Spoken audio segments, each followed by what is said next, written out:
Well, this is our new house, semi-detached in the broadest sense of the word, and it's one of those houses that's got the big iron gate out the front, something we've always dreamed about in the UK but could never afford. But if we go closer to the house, let's show you one of the features that this kind of house has but one in the UK would never have. So let's go a little bit further forward.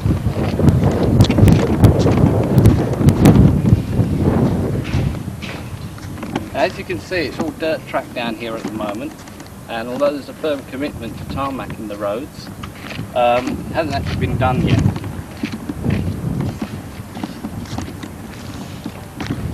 So take a look at this. This is our water tap, and about twice a week we have a water tanker that comes out and fills it up here, pumps it up onto the roof where the water tank is, and you pay about £25 a month for that to be done. At the moment, there's no water pipes at all into the ground. That's the only way that it can be done. And under Omani law, if anybody wants water, you're not allowed to refuse them it. So sometimes we get people come along here, undo the tap and take some water out. But we've only run dry once, so we're not doing too bad. But let's go inside and have a look at the front door now. Door, and if you'd like to come forward with me, we'll show you it itself. It's a beautiful front door, not the sort that you can get in MFI. Beautifully hand carved out, and typically in Arabic style, and these are quite popular out here in a lot of the houses.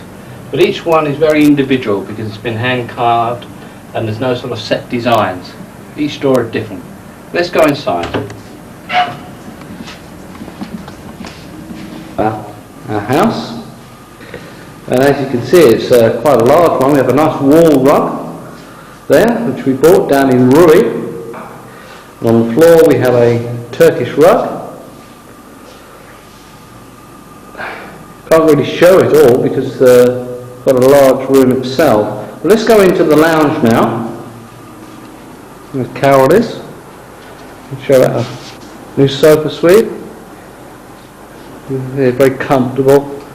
We have some guests around from time to time. Sit down, have a good chat and drink and some food together. Now, an interesting feature in our house is the air conditioning, and as you can see, each air conditioner has a remote control unit, and this can be adjusted from between 20 to 30 degrees, and so although it might be very hot outside, it can always be cool inside, no different than it is back home. It's like central heating in reverse really, and very effective and very much needed, particularly at night when you're trying to get to sleep. So we have a nice table here with the Omani coffee pot, as you can see there. We bought in a sow in one of the fairs that we had. We've got a nice new television which has a computer game on it as well, not that I play on it very much.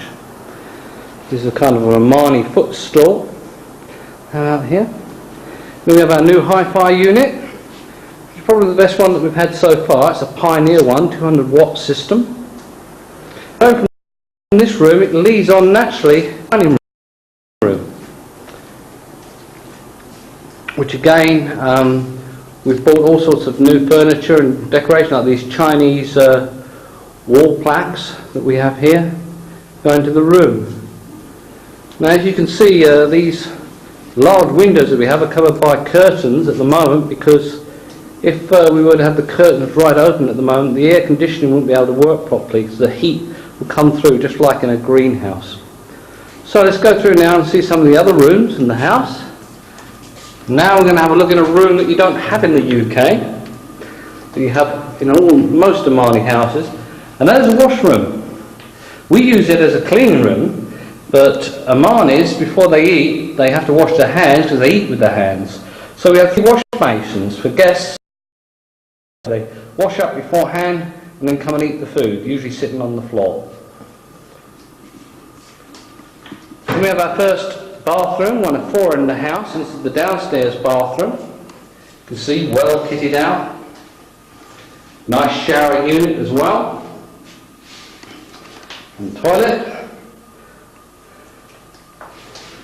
Nice window to go with it. Right, now we'll take you into our kitchen, and you can't complain here about not having enough cupboard space that you can see. Plenty of storage space here for all our things in. Nice brand new cooker as well. We also have a breakfast table where we have our breakfast early in the morning before we go to a nice new fridge to keep all our cold drinks in. You can probably see on the wall there's what looks like a telephone. It's actually our intercom unit with the front gate. So anybody comes along and guests, we can find out who they are beforehand before we let them in. Right, let's go upstairs now. And you might notice on the floors they're all in marble. So we don't have any carpets. Make them very easy to clean the house. You just mop it over a couple of times a week.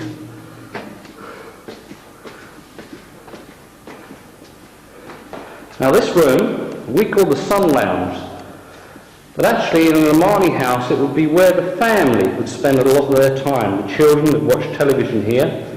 Another one of our wall rugs, I hope you like them. There's an Arabic one there with the camels. But we use it as a sun lounge for relaxing, sometimes in the afternoon. Also bring some friends up here, informal time.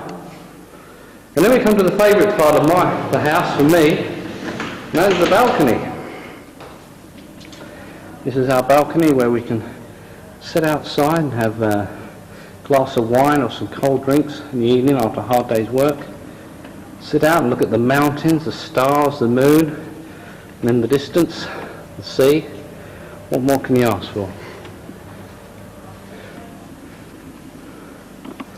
Right, we're now going to have a look at the master bedroom where we sleep at night. This is one of 3 bedrooms on this floor. Another bedroom upstairs. And this is our master king-size bed. And you can see we've bought some touch lampshades. You just touch them, they come on. You 3 levels, and in the 3rd time turns itself off. Very convenient. Now back home they cost about £30 each. They're only about £8 each. So we've got one in every bedroom. Now these are very large windows, as you can see, and you can probably see from the outline it's an arched window as well. And this arched window is very Islamic. You'll find the same sort of design as you would get in a mosque, and it's an example of how the architecture has been influenced by the culture of this country. We now go through to our toilet, bathroom, with a nice bidet here. Keep our feet clean, all the sand off our feet when we come back from the beach. Again, a nice wash basin. And we have showers at least once or twice a day here, just to keep cool rather than keep clean. When you're just trying to stop sweating, that's quite natural. Nothing to be embarrassed about here. So that's our bathroom. We'll now go through and show you one of the other bedrooms that we have on this floor. And if any of you are thinking of sort of coming out and staying with us for a few weeks for a cheap holiday, all you've got to pay for is the airfare, this is one of the bedrooms that you might be staying in. Some nice pictures, again, nice view through the windows. There's your bed, and again a touch lamp at the side. Right. This is the guest's bathroom. Again with the showers, toilets, basin, everything included. Marble tiling throughout. And on this floor we have a washroom, which is where we have our washing machine. We do all our ironing here. As you can see, things don't take long to dry out here. And in our large bedroom on this floor, which is the larger of the guest bedrooms that we have, again we've kitted it out so that if anybody wants to come and stay, we have it fully furnished, with suitable photographs on the wall, nice wardrobe there, and even a desk we've managed to get a hold of. Okay. Now in our house we actually have a second level to it as well, another floor. If we go upstairs, So you see it actually leads out onto the sunroof. Before we get that far, we come to the maid's bedroom. Now we don't have a full-time resident maid here. There's only 2 of us, we don't really need one. But it means you have an extra room. And this extra room we use as a storage space at the moment for all our beach gear. Our bodyboards, beach mats, got our camping gear ready for the winter, and some storage boxes where we're keeping some few belongings for some friends that have gone back to the UK. Going to be shipped out shortly. Also, the maid has their own bathroom. Again, we've never really used this one, but nice to know you got it just in case. Decide to have a maid. And then we go out onto the sunroof, which until now we haven't used very much because it's been really just too hot to come out here. Temperatures are often over 120 degrees up here, but with it getting down to the cooler months, it means it's possible for us to come out here and perhaps even have barbecues in the evenings in a couple of months' time. You can see quite a large sunroof that we have up here. And our neighbours, if you just look across, they've got their satellite dish there. We haven't got satellite TV, our own choice. We decided not to have it. Who wants to watch the BBC World Service and things like Star TV? All very boring. I've got no interest in the first series of Star Trek, which is what's on at the moment. So we're back to where we were when we started this part of our video about the house. We're now going to take you down to the beach and show you how we relax in the water and the sand, and take advantage of some of the opportunities that we have in Muscat when we're not working.